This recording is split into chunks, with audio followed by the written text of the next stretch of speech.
Mais quel magnifique demi-volée de Luka Modric. Magnifique but sensationnel. Un classique avec une magnifique prestation de Kylian Mbappé qui permet au Real Madrid de s'imposer 2-0 et de revenir à hauteur du FC Barcelone, de retrouver sa deuxième place. Ce week-end, tous les leaders de la Liga ont gagné. L'Atlético, le Barça, le Real. Comme je l'ai dit, la fin de saison en Liga sera extrêmement chaude. Salam à tous et bienvenue sur Studio Foot, le débrief. Ce soir, on attendait le dernier des 3 équipes sur le podium en Espagne. Le Real ne devait pas se rater. Les Madrilènes, sans faire un match exceptionnel, mais un match correct, se sont imposés 2-0, grâce notamment à une magnifique frappe, une magnifique demi-volée du classique. Un grand, comme je l'ai toujours dit, dans ce milieu de terrain du Real Madrid, il n'y a pas meilleur que Luka Modric. Il n'y a pas un petit qui a le niveau. Valverde joue bien, les autres jouent bien. Mais avec Modric, il y a la différence. On sent que ce n'est pas pareil, ce n'est pas le même niveau. Il y a un petit toucher de balle. Tu sais que ça, c'est le grand qui touche le ballon. De l'autre côté, Mbappé a fait un très bon match. Il lui aura seulement manqué un but pour conclure son match. Mais il a délivré une passe décisive à Vinicius Junior. Vinicius Junior qui marque après une longue période de disette. Le Real s'impose 2-0.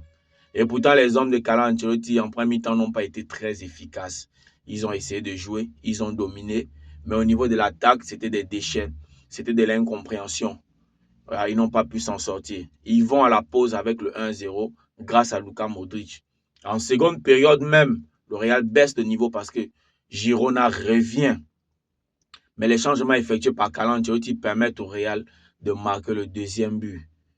Voilà, il a essayé de rebousculer l'équipe, de renforcer le secteur défensif, ce qui a permis aux attaquants madrilènes de procéder sur une contre-attaque sur laquelle ils ont mis le second but grâce à Vinicius sur un magnifique ballon, une magnifique passe de Kylian Mbappé. Girona, de son côté, tu as l'impression que c'est une équipe qui sait tout faire sauf marquer. Parce que leurs attaquants savent dribbler, savent courir. Mais dans le dernier geste, les gars sont tellement indécis. Ils hésitent, ils ne frappent pas. C'est-à-dire que lorsqu'ils frappent, ils sentent que, bon, là, ils ne peuvent plus rien faire. Donc, en fait, tu as l'impression qu'ils se débarrassent du ballon. Et ça ne peut pas payer, ça ne peut pas marcher. Donc, Girona s'incline pour la deuxième fois face à Madrid cette saison.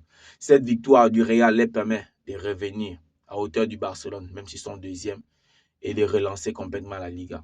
Dites-moi comment vous avez trouvé ce match, comment vous avez trouvé le but de Luka Modric, comment vous avez trouvé la prestation de Kylian Mbappé en commentaire.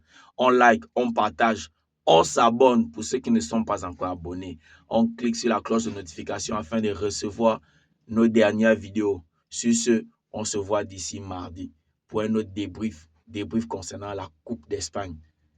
Ciao.